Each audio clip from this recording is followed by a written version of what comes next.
Hi, I'm RJ, and for this session, we're going to talk about the graduated versus the 8% income tax rate. So, the agenda for this session is that we're going to have an overview of the income tax and business tax obligations of individual taxpayers, as well as the comparison of the graduated versus 8% tax rate. Let us have a short review of the elements of the income tax return and their possible tax obligations. As you remember, the net revenue is the tax base for business tax, which can either be percentage or value-added tax. Some of our deductions may require the taxpayer to withhold a certain amount to be remitted to the government, and the taxable income is our tax base for income tax.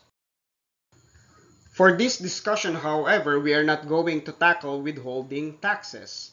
As you have noticed, taxpayers will generally be obliged to pay income tax and business tax. The question is, what kind of income tax and business tax you would have to pay? For one, it is possible that you get to pay income tax using the graduated rates and percentage tax. Another possibility is to pay income tax and value-added tax. Remember that you either pay percentage tax or value-added tax for a single business but not both. Finally, if a taxpayer opts to pay the 8% rate, this already covers both the income tax and business tax liabilities of a business. Let us delve to a more detailed comparison between the graduated rate and the 8% tax rate. Under the graduated itemized system, the taxable income is its net revenue less its allowable deductions. The allowable deductions is based on the actual disbursements and expenses incurred and listed by the taxpayer. The greater the amount of its itemized deductions, the lower its taxable income will be. That is why the tax code requires them to properly substantiate their deductions through invoices and other records. Apart from that, the taxpayer is also required to submit a set of its financial statements where those deductions should be properly disclosed. Under the graduated optional standard deduction, taxable income is the net revenue less the standard deduction, which is equal to 40% of the net revenue. Since the standard deduction is not based on the actual expenses incurred by the taxpayer, then there is no need for substantiation nor to submit its financial statements. While the OSD does not require substantiation of those deductions, our tax code still requires the taxpayer to maintain books of accounts. Having a record of expenses under the OSD may not be as hassle as that in the itemized system, but maintaining a decent record of your disbursement is a good practice in tracking the profitability and cash flow of your expenses. Now, when it comes to the 8% tax rate, the taxable income is equal to the net revenue less a fixed amount of 250,000 pesos applicable for the whole year. But the 250,000 deduction is only available if the taxpayer does not earn compensation income. Remember, if there is no compensation income, then the taxpayer can avail the 250 deduction under the 8% tax regime. With this, you do not need to substantiate the deduction, nor do you need to submit your financial statements just like in the OST. Another thing, when you apply the 8% tax rate, this already covers both the income tax and business tax, so the taxpayer does not have to pay a separate percentage tax. Whereas under the graduated tax rates, both in itemized and OSD, the taxpayer still needs to pay the percentage tax or VAT separate from its income taxes.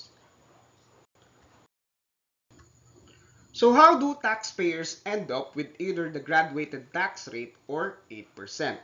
This will depend upon the taxpayer's preference as well as the amount of revenue he earns. First, will the taxpayer opt to become a VAT taxpayer? As we know, VAT taxpayers generally pay the 12% business tax and will require more compliance than that of a non-VAT taxpayer. If the taxpayer exercises that option, then he becomes a VAT taxpayer. If not, The next question is if the taxpayer's annual revenue will be equal or greater than 3 million pesos. If yes, then this requires the taxpayer to pay value-added tax. If this is not the case, the taxpayer may opt for the 8% tax rate. Now, this 8% rate already covers the income tax and percentage tax. However, if the taxpayer is already a VAT entity, then he cannot avail of the 8% tax option as we have seen in the prior slide. If the taxpayer does not want the 8% tax, then he will make use of the graduated tax rate. Remember, paying the income tax at the graduated tax rate will require the taxpayer to pay a separate percentage tax, unlike the 8% rate that covers both the income and percentage tax. Let me remind you that at this point, the taxpayer is now applying the graduated income tax rate.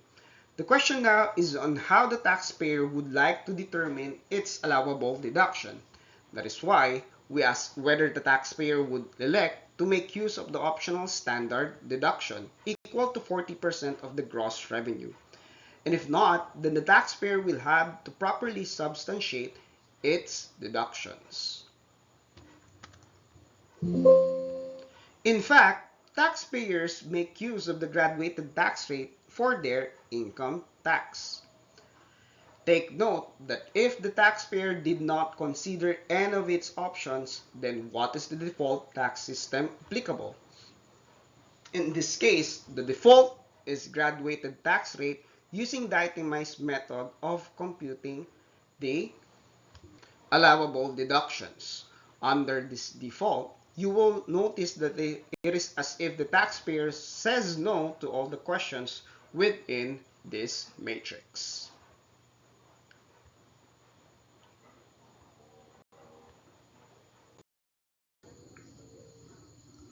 So, when do taxpayers choose the OSD or 8%?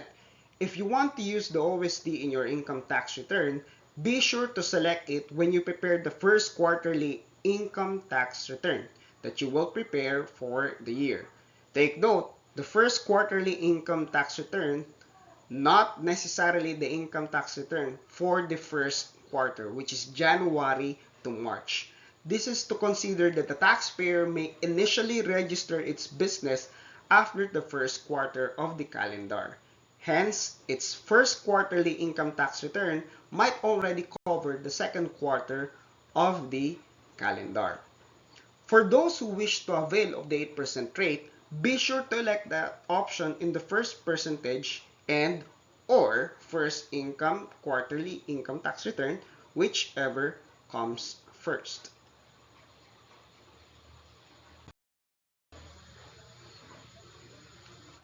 There you have it, where we're able to tackle the possible income tax and business tax obligations of individuals, as well as the comparison between the graduated income tax and 8% tax rate.